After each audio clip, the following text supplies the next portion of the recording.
Welcome to Stitch in Time. My name is Michael Llanos, and it's my mission to make sewing approachable to the hobbyist. Come sew with me today. So, this shirt is my current project. It's a little extra and over the top, but that's okay. That's good. This pattern is the same pattern I've been doing for the green shirt. Some of you saw me in the live stream last time.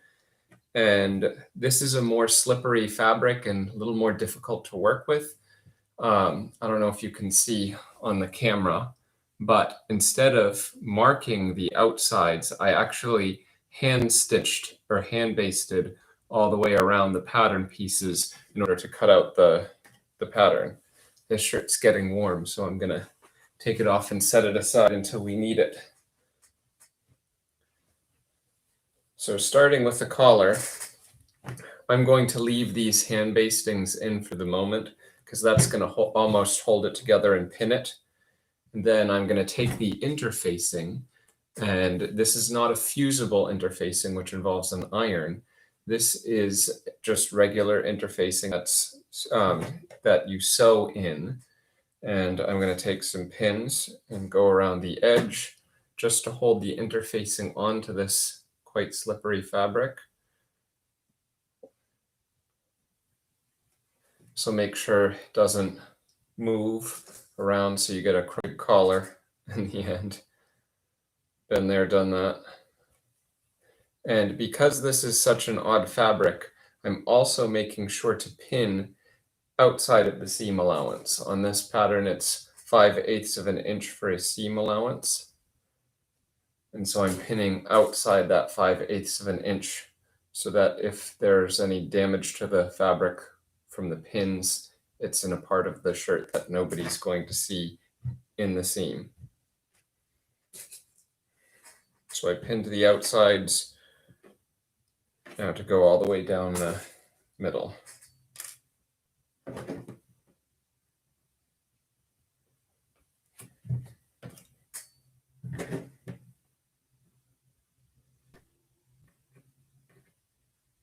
This fabric really wants to move around and have some fun.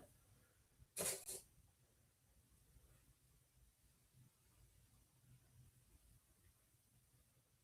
why we pin it and make sure it's not having fun at our expense.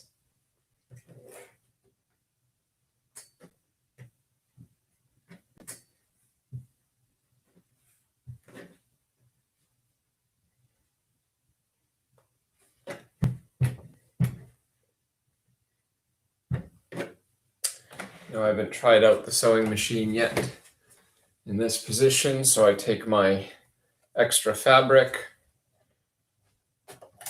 and give it a test to make sure it doesn't catch. This fabric is very lightweight, so my normal stitch length is about 2.5 millimeters.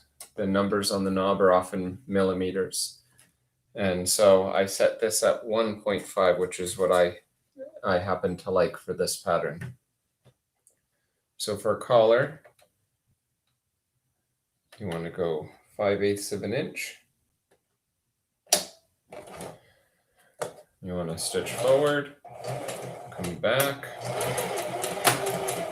and go all the way up.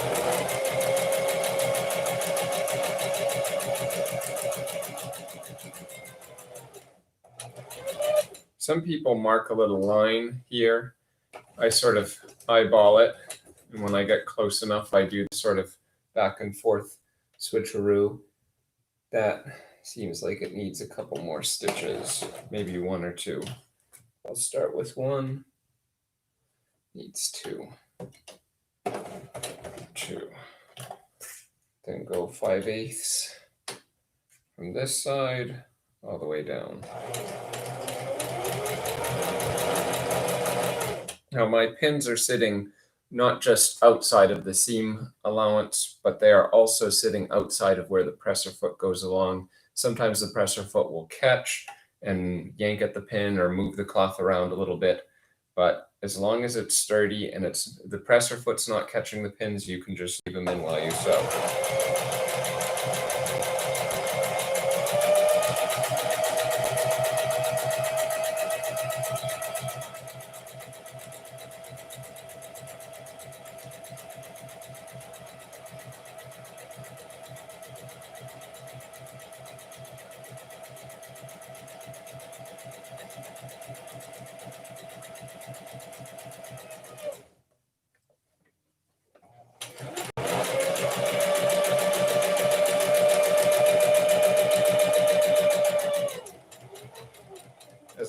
closer to the edge. Again, I do that sort of back and forth, see if it's 5/8. More than 5/8. Gotta go a few more stitches. Now it's 5/8. These are my needles that I'm going to use to hand stitch later. Maybe one more stitch. That's better.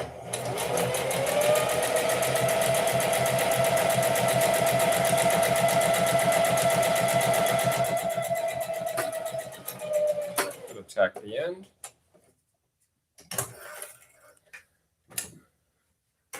It's satisfying to see on this collar. The camera is not so clear. You can see the purple stitch line around the outside.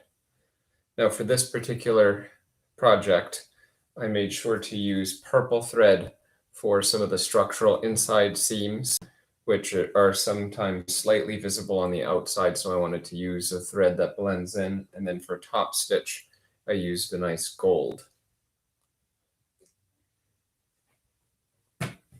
So I'm inspecting the seam. Sometimes I fold it in half to make sure things line up perfectly. That seems to be a good collar. So now this is fraying like nobody's business. So I'm going to make sure to use pinking shears all the way. And because it's fraying so badly, I'm not grading my seams. It's a very lightweight fabric, and it sort of doesn't really need much of an iron. It's more of a drape anyway.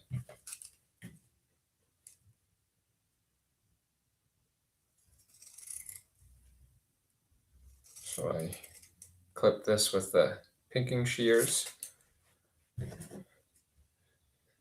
Don't worry, I'm not throwing things on the floor. I have this bucket where I just put my sewing junk in.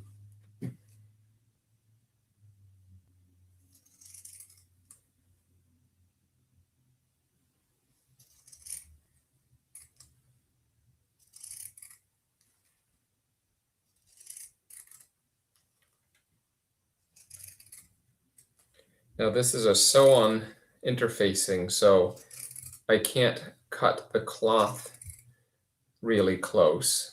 However, once I'm done this, I am going to cut the interfacing really close.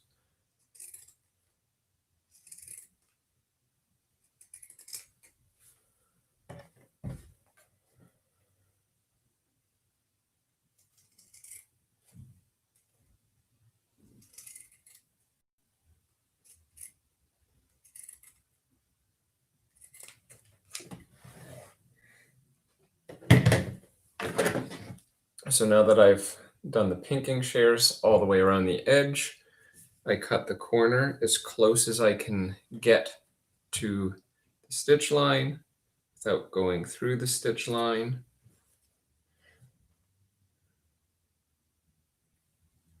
At an angle. And when you have these corners cut off, the fabric won't bunch there and you'll have a nice fine point. Now that I've trimmed the corners, the interfacing alone, since I sewed that on separately, is going to be cut a little bit closer.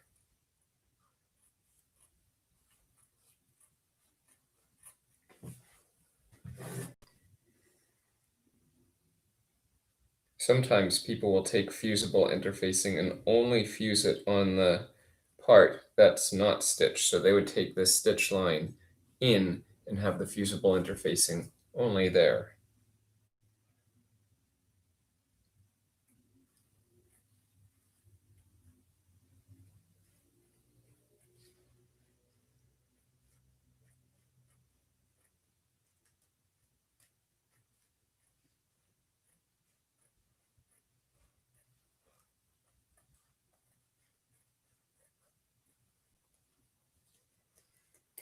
I'm going to come at it from the other side. It's flopping around and not wanting to behave.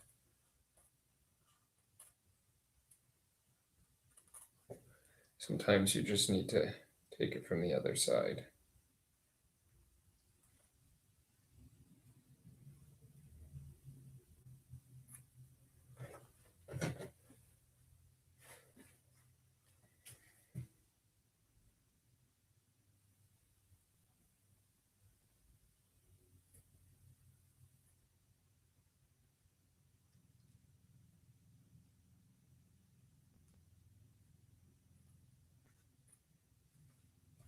This cloth is not wanting to play nice with me. It's moving around and the scissors are wanting to catch at it. There we go.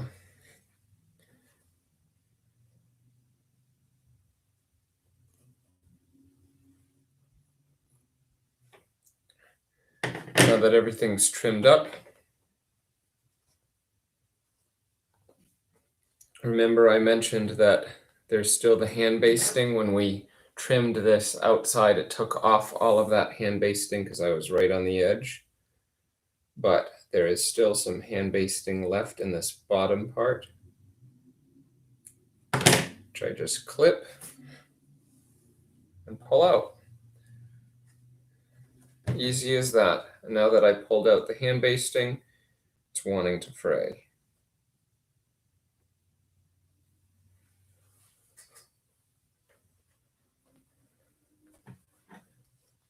So we give it a nice inside out.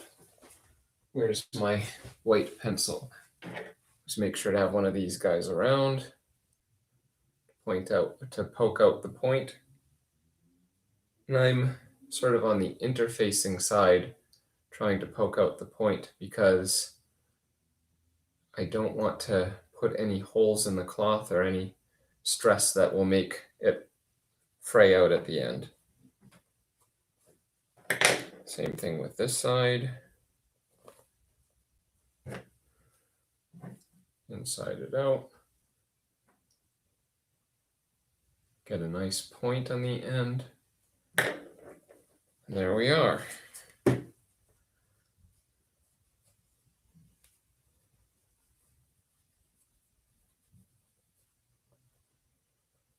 Now, with this, I've been doing a gold top stitch and a purple inside stitch. So now that I'm going to be doing a top stitch to hold this all in, I'm going to change out the thread.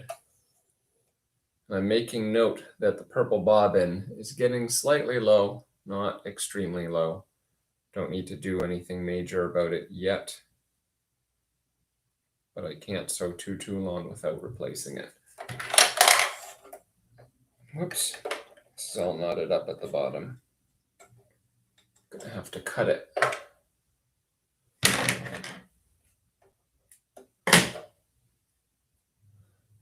So the purple thread out.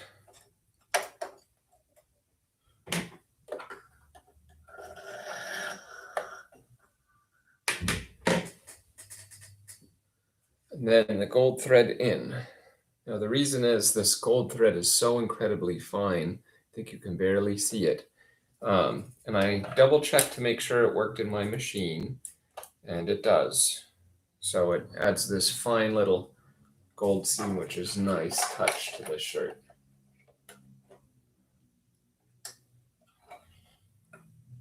So before I get all the moving parts done, I make sure that's exactly where it's supposed to be, and pull this through and set it. I have a nice little threader, so I don't have to sit here playing with the eye of the needle. I just pull it through like that. The threader pulls the loop. That's already threaded. And I go get the bobbin thread from below, pull it up, and always take your scrap fabric and test it. Don't just sew into your cloth unknowingly. Here we go. Stitch length still the same. Double check both sides, looks good. So now we're ready for the top stitch on the collar. This material doesn't really take too good with the iron, so I'm going to have to finger press it. And I don't start right at the edge, I start in a little bit in order to make sure it doesn't tear at the cloth.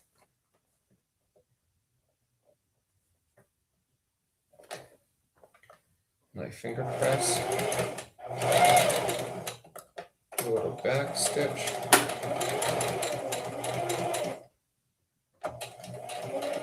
Go nice and slow.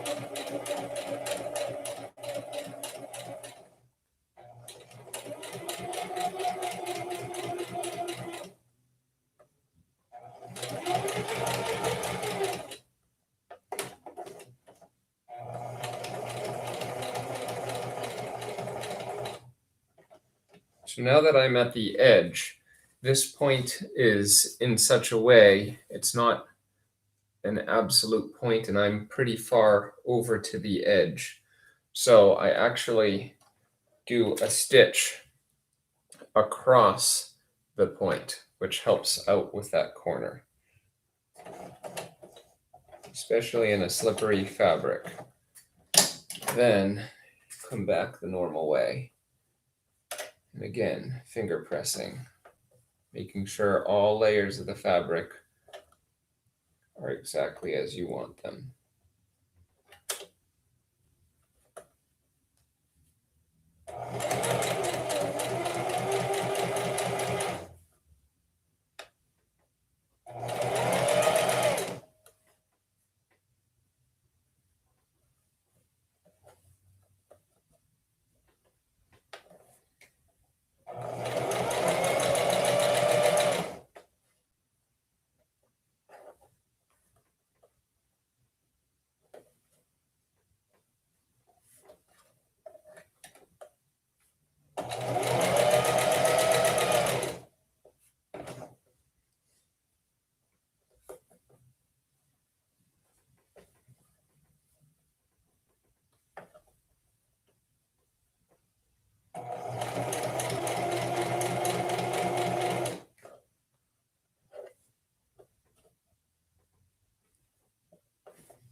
As you're going along, you want to make sure that when you stop, the needle stops inside the fabric.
Again, with the corner, if this tip is the corner, you want to sew across the tip to make sure that the fabric doesn't catch or do any of that sort of dramatic stuff.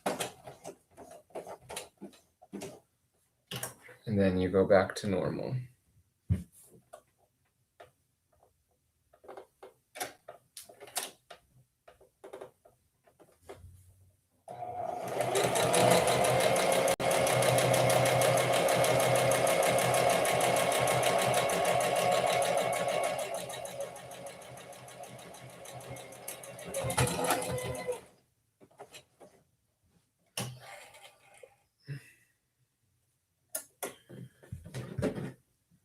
Now we got our nice gold top stitch. So it now lays flat, everything's beautiful. This is the side, this is the side I wanted to be the top, so I'm gonna make that the top of the collar because I liked where these medallions were placed on the fabric.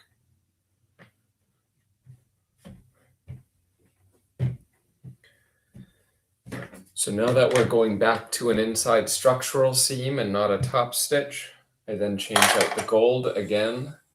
Yes, this is a lot of changing back and forth, but sometimes when you're doing a different top, a lighter top stitch, and you want something a little thicker for that structural seam, makes sense to do an all cotton thread. And this is just it's almost like tinsel.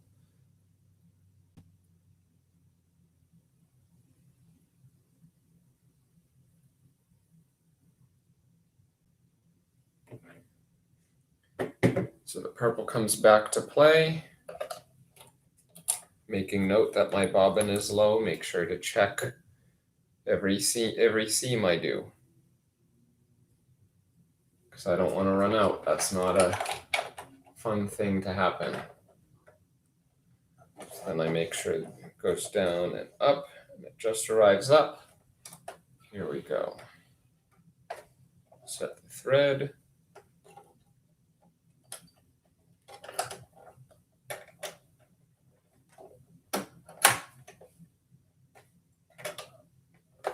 And I pull the bobbin thread up.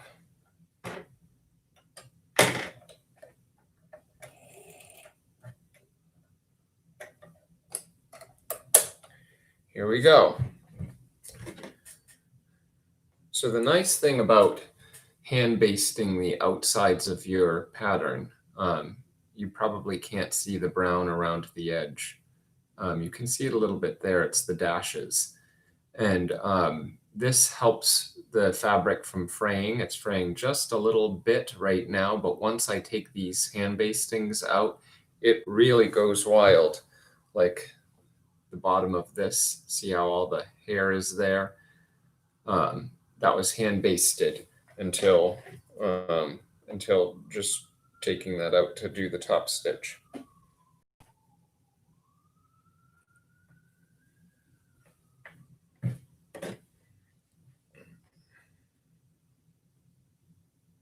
So I want to lay this piece on top and then the other piece that's attached on the other side. Then I want to pin here, and then the edge, then I stitch a curve all the way throughout, leaving 5/8 of an inch on either side.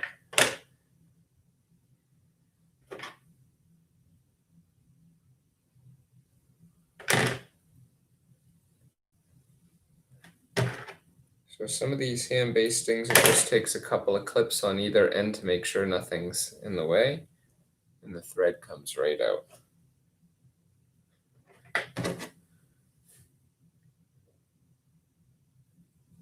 Because on the ends I do an overstitch to lock the thread. Once you pull out that overstitch, it's no longer locked in. Just give it a nice tug and it pulls out the whole thread.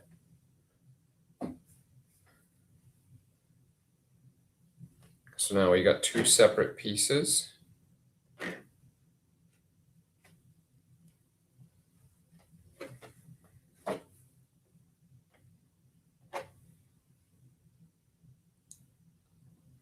So again, with this fabric, these pins destroy it, among other things. And so I'm always pinning outside of that 5/8 seam allowance.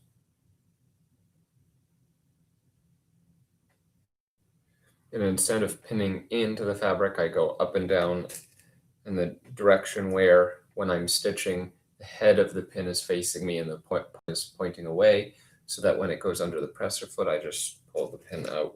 Especially with this slippery fabric, the pins just slide right out sometimes when you don't want them to. So I put a couple pins in that end, a couple pins in this end.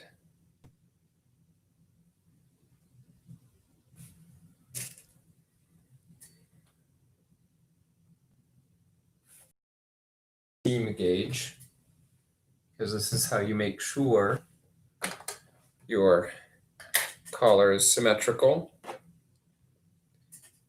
is about to pin the collar piece to these round neckband pieces. And right where the collar piece is there, I see the collar comes out here. I measure that distance. So this collar piece is lined up here and here with the edge of the neckbands. And I measure this. This looks like it's about 1.5 inches. This is about 1.5 inches. I need to slide it over just a hair. Then when I have it where I want it and it's symmetrical, these two sides get a pin all the way through all the thickness.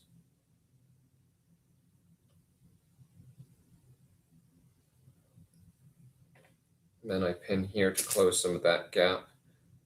There's a lot of pinning with this piece. That's okay to pin. It's better to pin more than enough than not enough and get a crooked seam.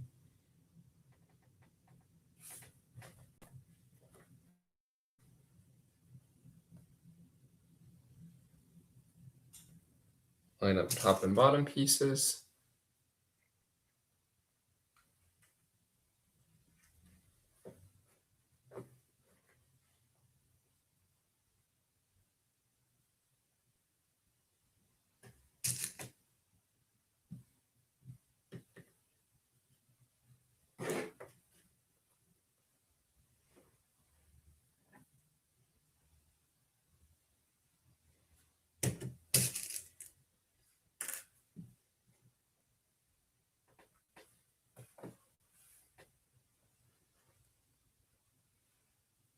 So a lot to slip and slide around with this.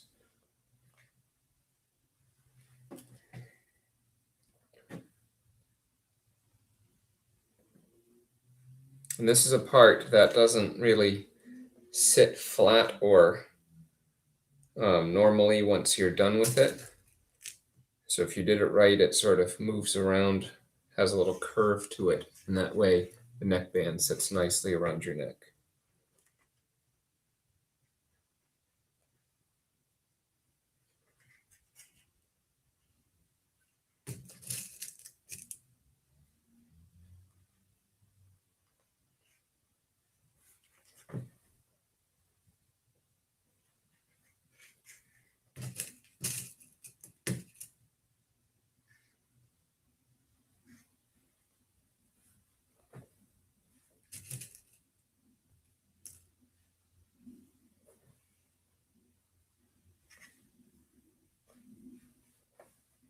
So see, there's a little bit of a curve to it.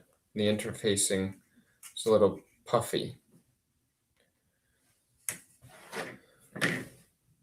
So for this fabric won't mark. If I take a pencil to it, it just rips. I already tried that a few times, which is why I had to hand baste around everything. I usually measure 5/8. And then for this part, I just give a little bit of a clip to that 5/8 line. And I got to do it on both sides to make sure I know where that 5/8 is. So I can start and stop correctly. And again, this is all outside of that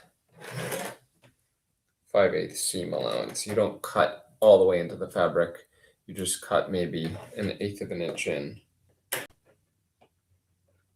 This one I can't see it so well, so I'm doing it again. There we go. All right. Starting on this side. 5/8.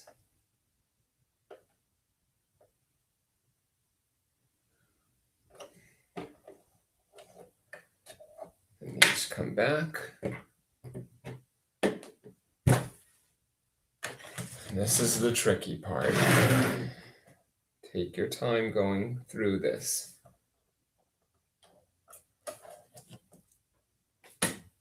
Couple forward, few back. Then I pull around the curve. Put it in. Take the pin out. Continue on.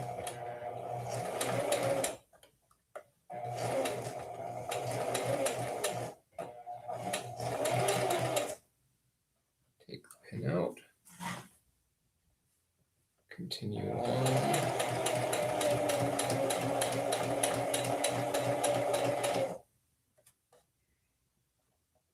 Pin comes out. Continue on.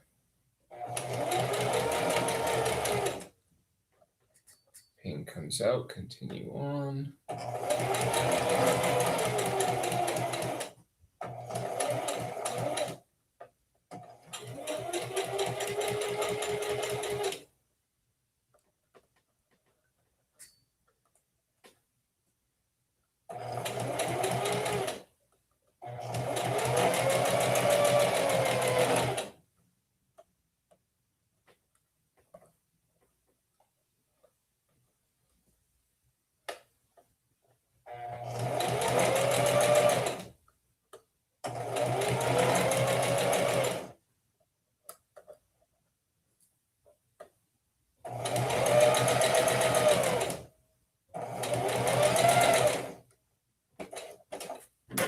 Sometimes this pulls out the pins just a little bit easier, and then I don't scratch the fabric with my nail.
I'm checking on my little cut line at 5/8.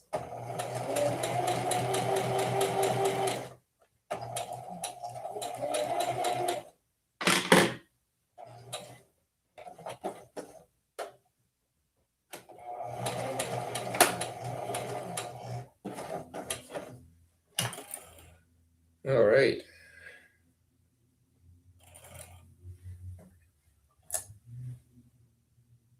With slippery fabrics, these curves are some of the most difficult.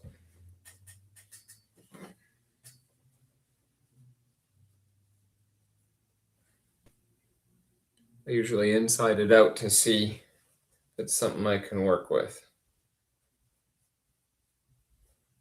Remember, on a men's shirt, the left side comes over. No, sorry, the right side comes over on top.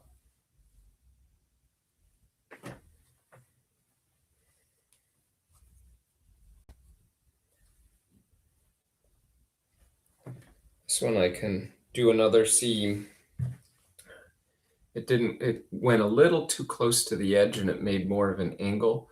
So what I'm going to do, instead of undoing it, is start in where the seam is, where I'm pleased with it, and then just smooth out that curve a little bit.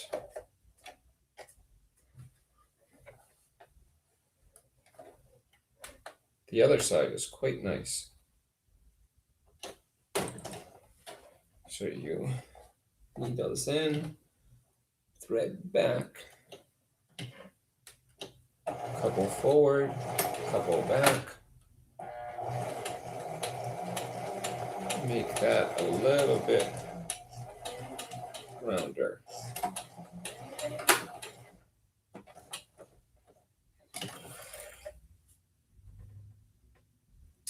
I think that's going to turn out much nicer. Let me check it.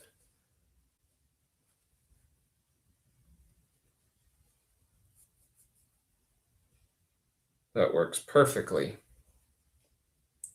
So on both sides, since this fabric again is fraying a lot, we want to clip our thread ends first, and then we want to pink the edges.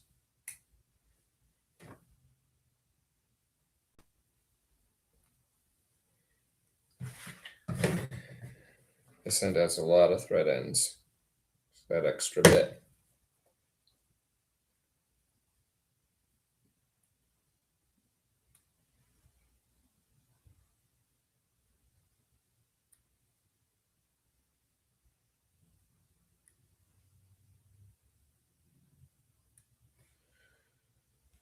So all those thread ends are done.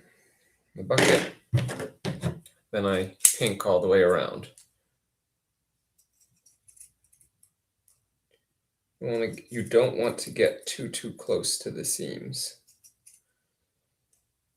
Because if it's fraying to the point where you need pinking shears, you get too close, it may not last that long as a garment.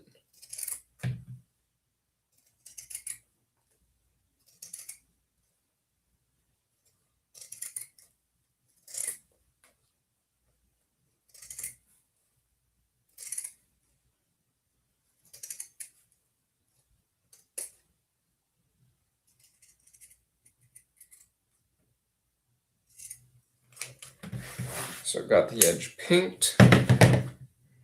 Then rather than cutting out the normal triangles for this piece, it's best to just do some slits. Since this fabric is so lightweight, we'll move out of the way, and instead of making something obnoxious, it will look nicer with slits than pizza slices.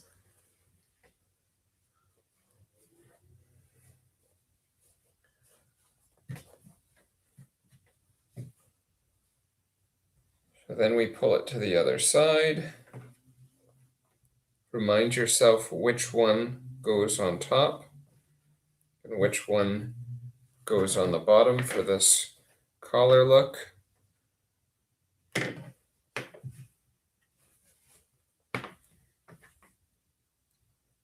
think it's these medallions on top. So then I start attaching this back piece to the shirt.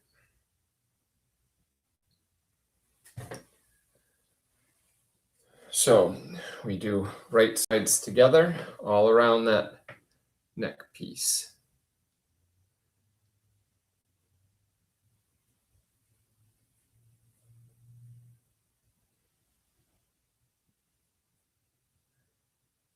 Because it's a nice slippery fabric, the easing shouldn't be too difficult. So I pin that end and this end.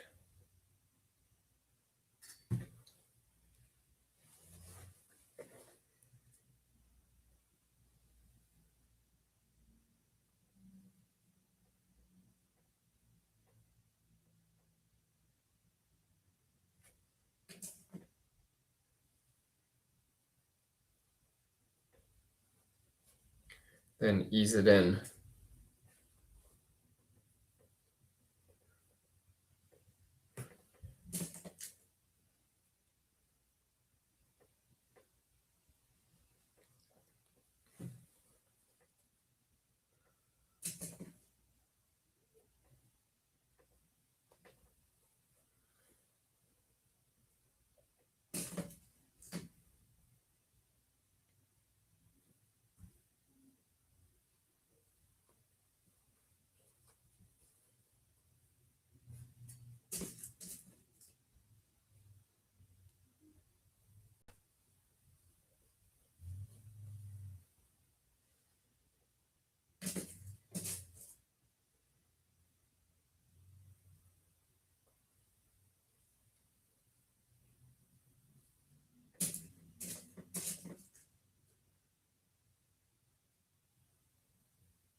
So I have a little bit too much fold here, so I need to go back and ease a little better.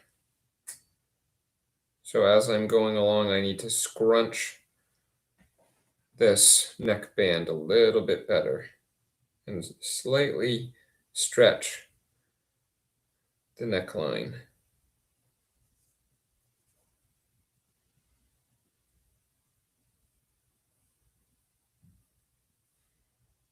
That will help with the easing.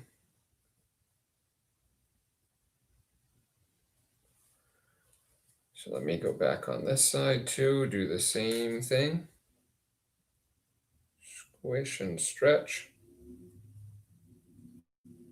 Squish and stretch. Squish and stretch.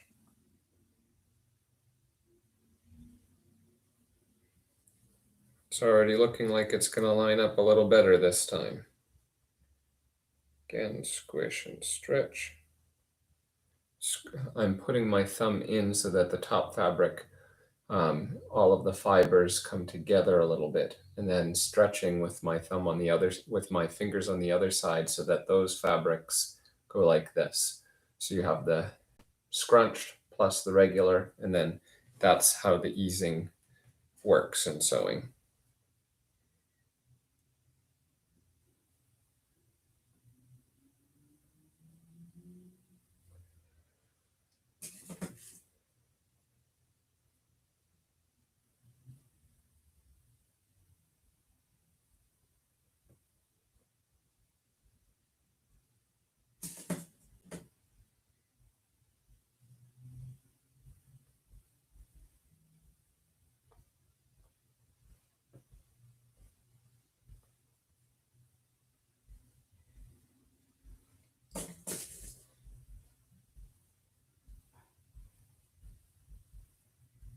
There we go, all pinned up. So then I want to stitch this neckband to the back of the shirt.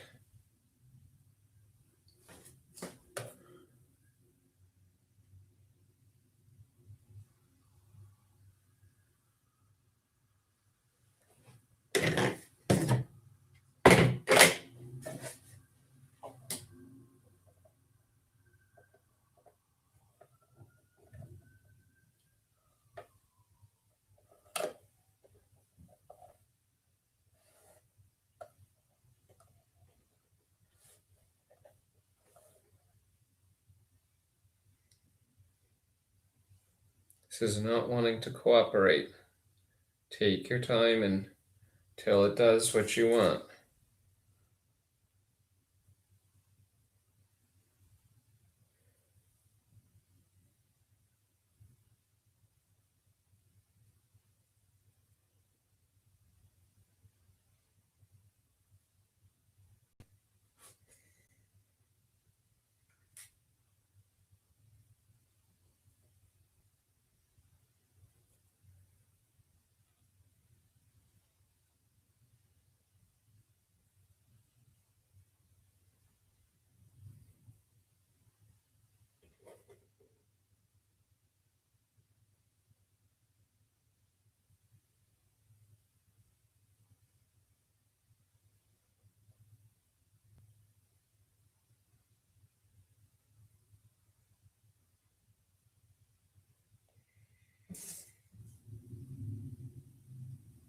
Here we go, got the neckband doing what I want it to do now.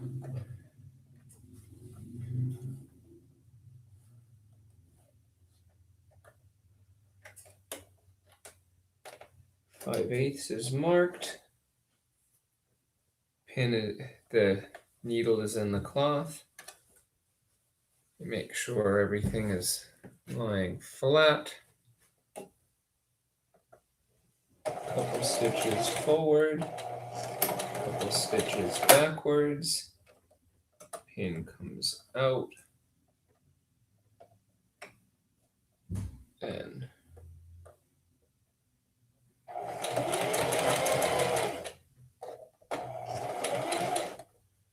now that I'm somewhat through, I then pull all of this thickness from the top that's going to be sewn in later out so that there's no mess. All right.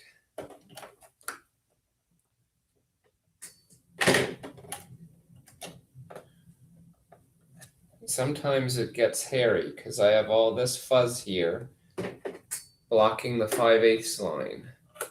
If you need to give it a little bit of a trim, not the cloth, a little fuzzy hair from it fraying, feel free to cut that back so you can stay on that 5/8 line. Make sure everything stays smooth. Usually with a slippery fabric it will. In the cloth, needle comes out.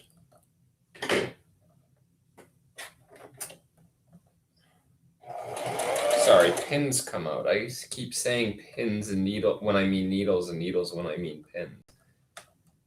The needle is what you sew with, the pins are what you use to hold the cloth.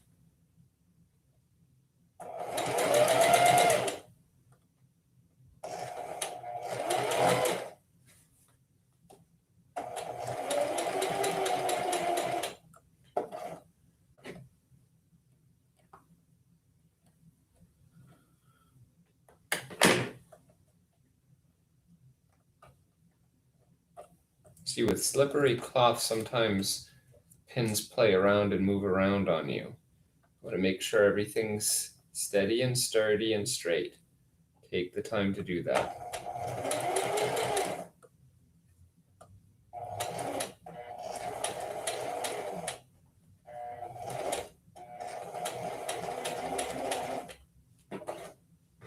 Always make sure you're in the cloth before you start removing pins.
Hope I can finish this collar in time so I can show you another trick or two.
Now to check to see what's good with this.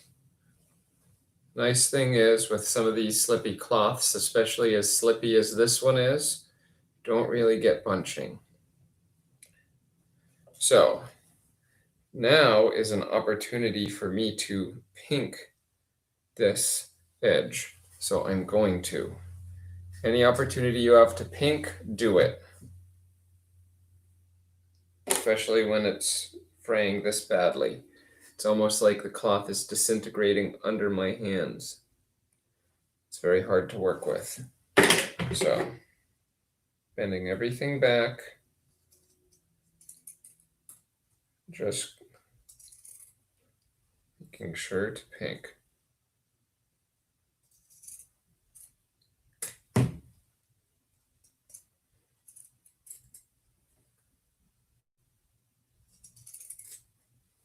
I have my hand underneath, not so much in the way of the scissors, but making sure that the rest of the shirt is back away from the scissors. Because it's very easy at this point to clip the shirt, and then you've spent all this time on this, and you have a big hole.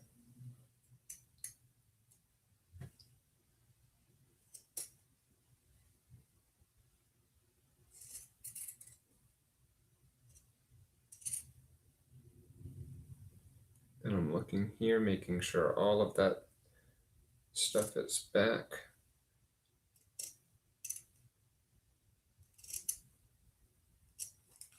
There we go, all pinked and ready to hand stitch.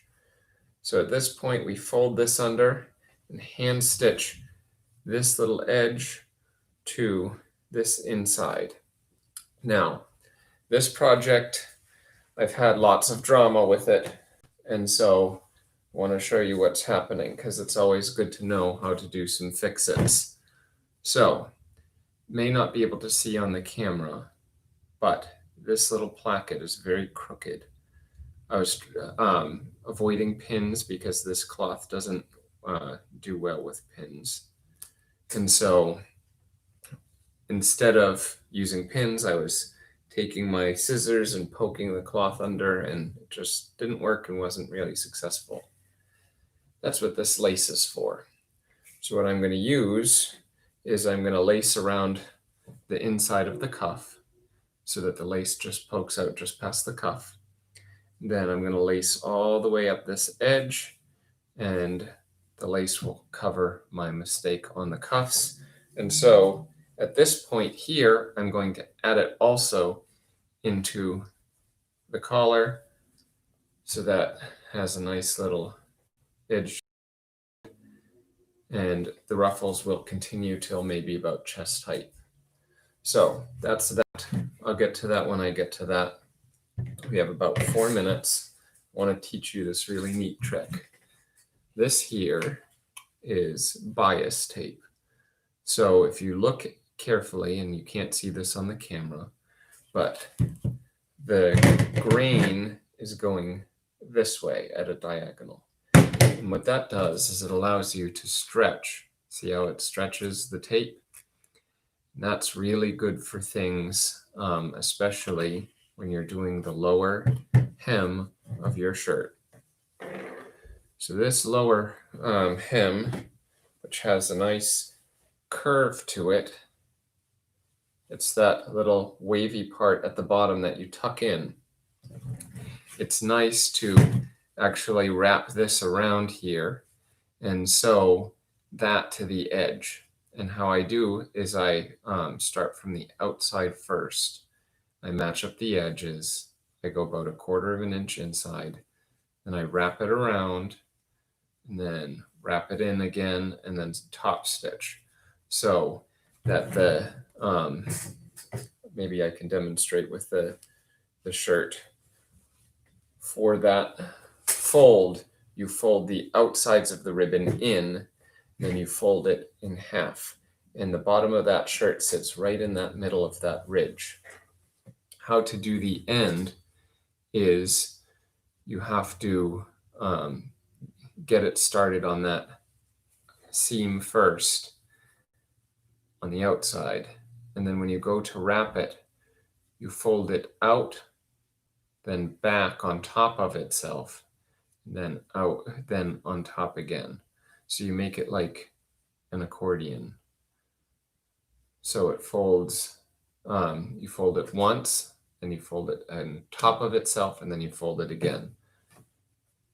So you fold it. So if it's sitting up against the front, you fold it this way, then back this way to make the accordion.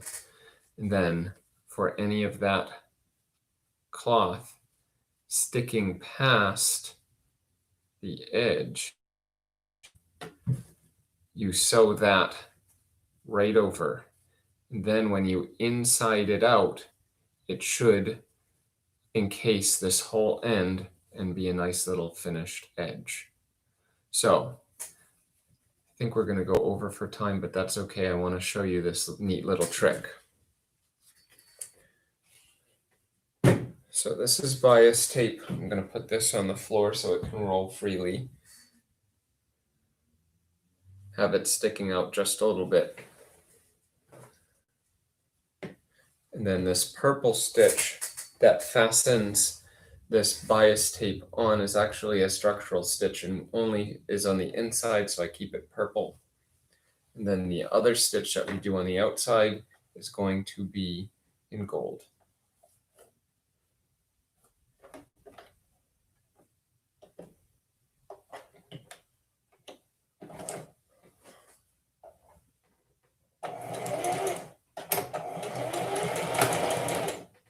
So I just line this bias tape up on top of this shirt. And as you're going around the corners, you just want to let it lie. You don't want to stretch it or at any capacity right now. You just want to lay it right on the edge and let it crinkle or do whatever it does on the inside. You just want to match up those edges.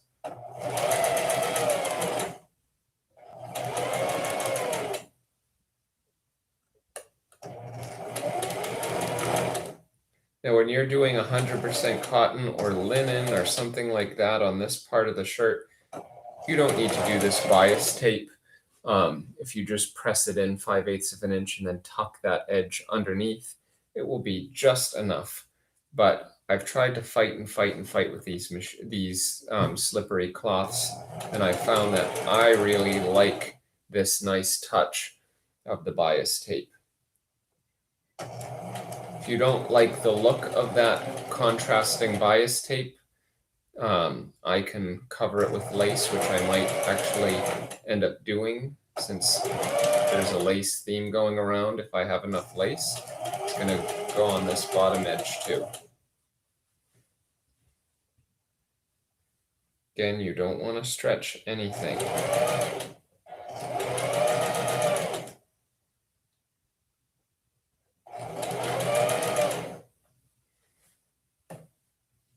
Now, when you get to this, if this little seam on the underarm of the shirt, you always press that to the back of the shirt.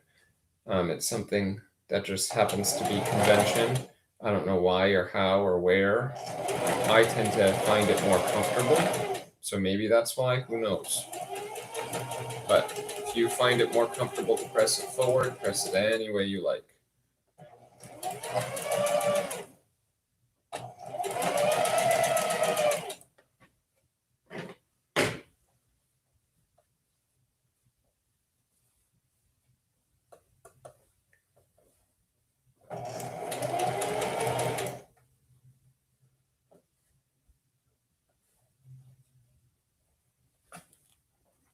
That is going the correct direction.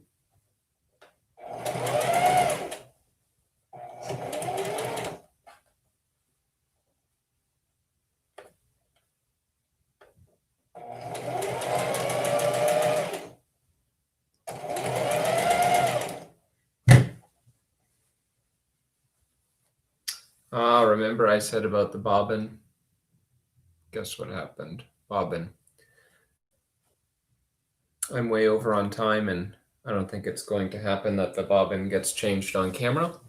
So I hope this inspired you to sew, and I'll see you next time on Stitch in Time. Have a great day.